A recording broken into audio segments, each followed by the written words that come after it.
If a man was to see that he is overly focused on his mother, it is not going to be a surprise if he ends up coming to the conclusion that he is this way because of how his mother treated him very early on. The reason for this is that, after looking into what took place during his early years, he could see that how he behaves as an adult is a continuation of how he behaved as a child. Therefore, if his mother had seen him as an individual who had his own needs and feelings and was truly there for him, there would be no reason for him to be this way. It will then be clear that she is responsible for how he has turned out.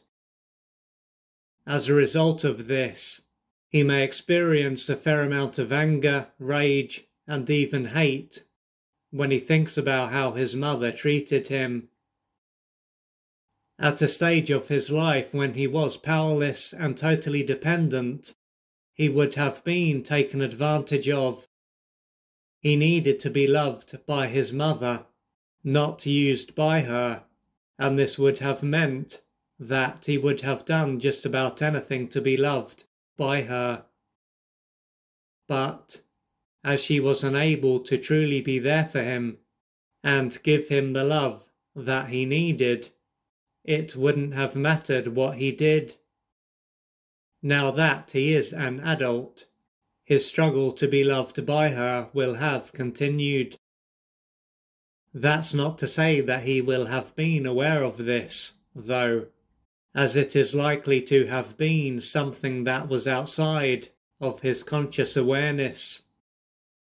Another part of this is that, deep down, he is likely to fear that he will be rejected and abandoned, and that his life will come to an end if he focuses on himself and lives his own life. Yet, although this can appear to be something that will happen, it is most likely something that has already happened. Throughout his early years, he is likely to have been rejected and abandoned on numerous occasions.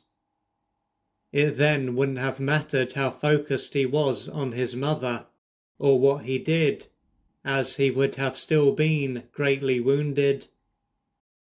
Yet, as he wouldn't have been able to handle how he felt, and his feelings ended up being repressed, it wouldn't have been possible for him to integrate what took place. This is then why what has already happened will be seen as something that will happen. If he was to get in touch with how he feels below his anger, rage, and even hate, he can experience a lot of softer feelings such as sadness, hopelessness, helplessness, and hurt. After he has been working through the layers and layers of pain inside him for a little while, he might end up thinking about his father. What might play a part in this is that he could think about a friend or family member who has a very supportive father. Thanks to this, assuming his father was around, he could wonder why his own father didn't stand up for him and stop his mother from using him. From this, he might soon realize that, as destructive as his mother was, his father also played a part. When it comes to his mother, what she did would have wounded him, and when it comes to his father, what he didn't do would have wounded him. Naturally, if he had stepped in and been there for him, his mother wouldn't have been able to behave in the same way.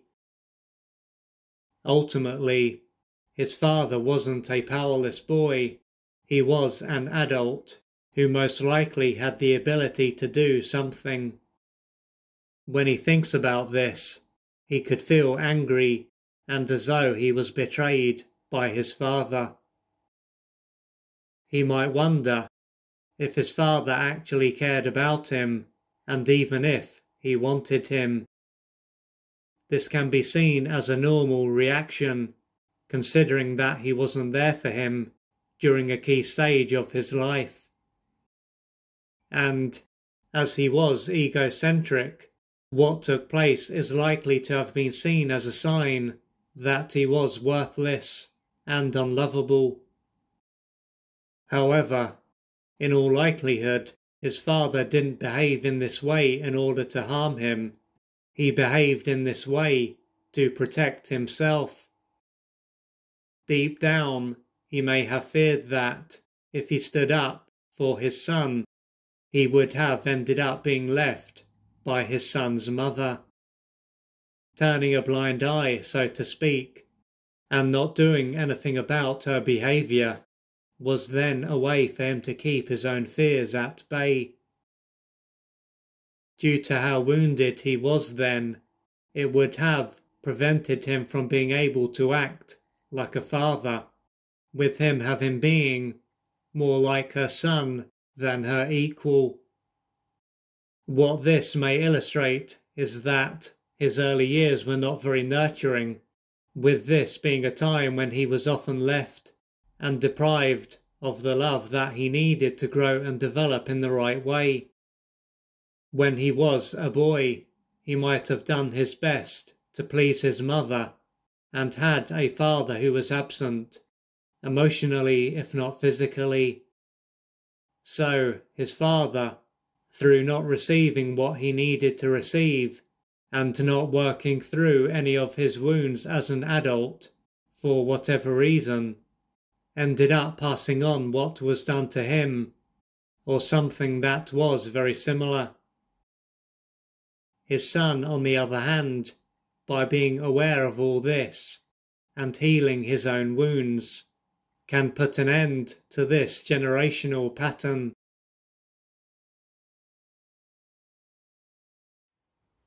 If you would like to find out more about the services that I offer, please go to www.oliverjrcooper.co.uk or email me at info@oliverjrcooper.co.uk, and I'm looking forward to assisting you on your journey.